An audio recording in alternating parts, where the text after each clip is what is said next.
halage ti bo ko pho do bu do we wala kwa ta so ti da pha khe le do bu we ti da hanya yi ne ta so le PPTV အတာကစောခါเอาไว้กวยหลอดาวโซคู่ต่อตะเว IRGC คู่ถล่มเป้าหมายของสหรัฐหากโจมตีเรือน้ำมันอิหร่าน3เอาไว้ในดาวโซคู่ต่อตะเว IRGC เอาไว้ฮีบล้อไว้ได้อเมริกาตะเวนอเมริกาดอฟากบอทีโตฟูตบลองดอนดือเนี่ยตลอดตากเลยแล้วอุ้นเลยมือท่อเคลื่อนสานี่ตากขากระดอนตาคู่พิรีกระดอนตบลองนี่หรอตากระสอบกวยเราได้แพ้ดิชีแย่กิงโตคิจิคือ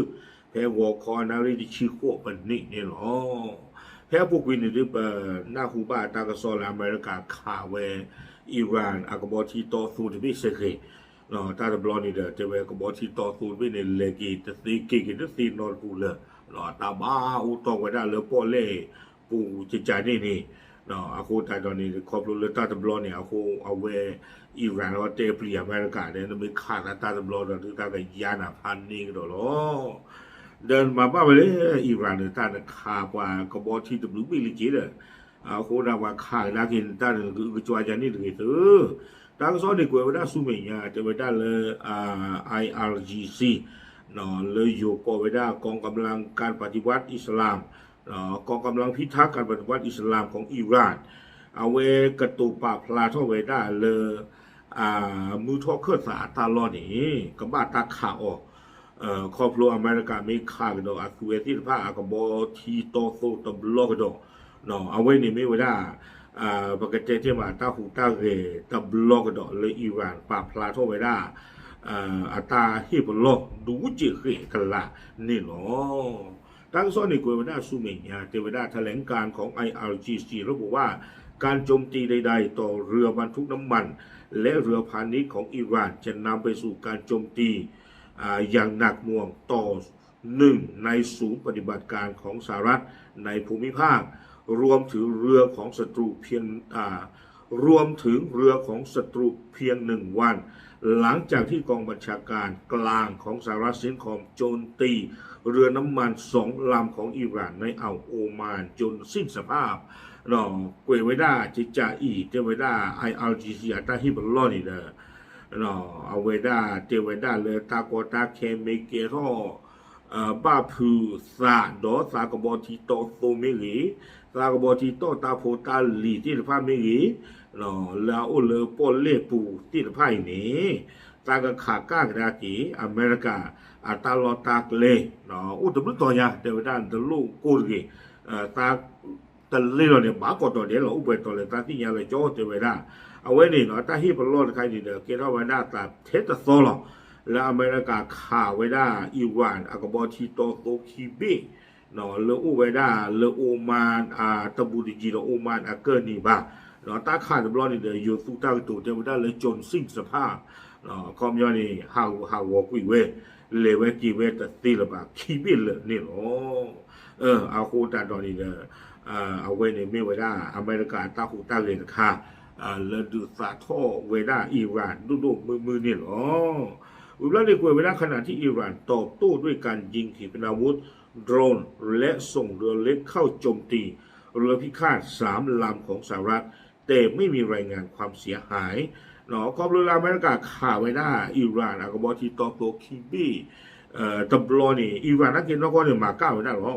เนาะเอาไว้สูเวด้าโดรนวิบลอนี่เดชเชื่อขอไว้ได้อากบอทีโพจิลาจิคลิที่ท่านี้เนาะมือไว้ได้อเมริกากบอทีเซอร์บีเนาะเลอูไว้ได้อุทอพอไว้ได้เลปอเลปูบาชนะกิโลตากระสอนนี่ที่ตะกุยไว้ได้แบบเมตาหากวเกทอจะมีซิโกะเตไว้ได้เนาะวิบลอนี่เดจะไว้ก่อนทั้ง2 ฝ่ายจะออกมาระบุว่าสถานการณ์กลับเข้าสู่ภาวะปกติในเวลาต่อมาจะมีกิจไล่ข้อนี้เดเลตาเซอร์กโตตจีบาปูกุยนี่เดคิกไปละอเมริกาไม่เกี่ยอิหร่านไม่เกี่ยเนาะเฮทอปากพลายไว้ได้เลยเตเวตาแค่ละแค่จอเนาะเฮกิได้เกียร์ตาบ้าวบ้าดวาลีเตเวได้เนาะวิบลานี่เดเลอับบาสอารักชีเอาไว้ไม่ไว้ที่ก็เอาไว้กลัวเลอิหร่านตะกปะเนาะเอาไว้เตอร์พวกสกุลตาดอตุรกีปดูเนาะเอาไว้ได้ดูทั่วไว้ได้ตาตีกว่า เจวดาตลาอเมริกาเนี่ยมีอัตราผู้ต่อสารโล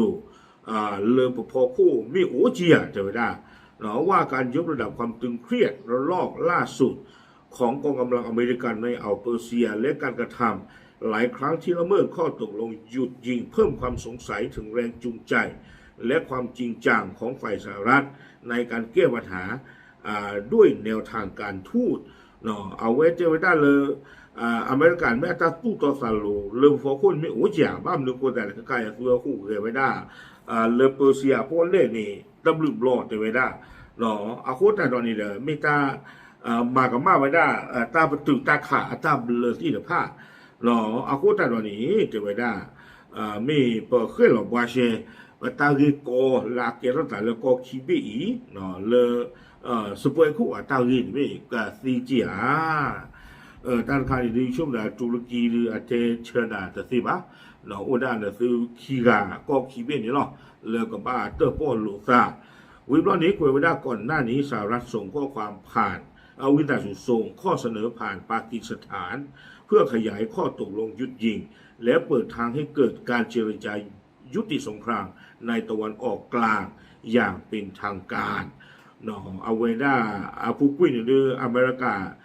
เชื่อขอไว้ได้อัตรารีที่ละผ้าเนาะเลยก็มายีท่อก็มาเล่ท่อไว้ได้ตาประตูตาขาซูเมียเลยมือท่อเครือซาเนาะเชื่อขอไว้ได้ตารีตากลัวที่ละผ้าเนี่ยเลยเครือซาดิอเมริกาปากีสถานเอาอู้เตเวเนาะโดยประธานาธิบดีโดนัลด์ทรัมป์กล่าวเมื่อวันที่8 พฤษภาว่าคาดว่าจะได้คำตอบของอิหร่านในเร็วๆนี้เนาะเพลาท่อขวดต่ออปุกวีเนาะอเมริกาเชื่อขอไว้ได้ตารีตากลัวที่ละผ้าดออเมริกาของคุณโดนัลด์ทรัมป์เจอไว้ได้เลยซานน่ะเลยซากันดูนี่ว่าตาสิเชอเลยอิหร่านอาอูละอาชูละอาคลีนี่หรอเอาไว้ในเดอตากระซ่อนในคุยค่ะเวด้าจิตใจนี่วิบล้อนี้แต่เวด้าแม้มีรายงานว่าเจรานอาจจะมอบคำตอบผ่านคนกลางในการไกล่เกลี่ยอย่างปากีสถานแต่จนถึงตอนนี้ยังไม่มีการส่งสัญญาณใดๆเจเวด้าเลยตากระซ่อนหรือเปล่าพลาไว้หน้าหมอเจเวด้าเลยจิฮารานลาเมอิรานีก็สิเชอร์กีอเมริกาเชื่อครอบครัวไว้ได้เลยปากีสถานโอ้ก็สนอว่าสถานการณ์เดี๋ยวถึงเรื่องตอนนี้ใครมานี่เนาะเขาไม่เอาไว้อเมริกาเนี่ยเชื่อเขาได้แล้วหัวตอนนี้เขาใครก็ตอนชี้เลยแต่ที่อิหร่านตาหุตาเกนอตมีดีบาเดี๋ยวได้โดยโฆษกกระทรวงการต่างประเทศของอิหร่านเปิดเผยในวันเดียวกันว่ากำลังพิจารณาข้อเสนอของสหรัฐเนาะเพลาท่อขวดต่ออปุกวีนี่หรอกเนาะแพ้อเมริกาเชื่อขอตั้งที่ตั้งกลุ่มที่ว่าวีบลอนี่เด้ออิหร่านที่กูก็กว่ากระตุกตาเปิลนี่เจ้าได้เลยก็กลายไปที่นี่ตั้งที่ตั้งกลุ่มที่ว่าเลืออเมริกาเชื่อขอไม่ได้นี่โอ้ดีเลือสมิสมองอเพิ่มมือนี่หรอวีบลอนี่เด้อกูก็ดอกว่าได้สู้เมียจะไว้ขนาดเดียวกันความขัดแย้งแนวรบระหว่างอิสราเอลที่ตั้งใครจะผ่าป่าพลานยอหรือเปล่าโอเคเอาไว้ป้าขาดอิหร่านอเมริกาอัตราที่ดักโลนี่เด้อกวยข่าวไว้ได้อุดาตาเทนนี้หรอกเนาะถ้ากระส่วนขนาดกวยข่าวว่าคิดกึ่งเนาะเว้คือคนนี้เด้อละอเมริกาเอาวินาสุอิสราเอลเฮชบอลล์ตั้งคันนี้เลยจะเตลติโปตุโกคุบะเนาะโอเคเอาไว้นี่เด้อไม่ไว้ได้ปกติที่มาเลยอเมริกาอิหร่านอัตราหุตาเรตับโลกดอเนาะตาดูตาอย่างที่ตะเกียร์ระหว่างว่าชนะเกดอเลปอเลปูนี่ดูตาพิชเกดอเงงว่าสักหรือดีผู้ที่ผู้มอดีเนาะเห็นแต่ครบเลยอเมริกันนี่เลยยาไว้ได้อิหร่านก็บอกที่ต่อโตคีบีห่าวไว้ได้นี่หรอโอเคป่าพลาดที่เนี่ยตะมุตโกที่ละผ้าเทอีตามลึก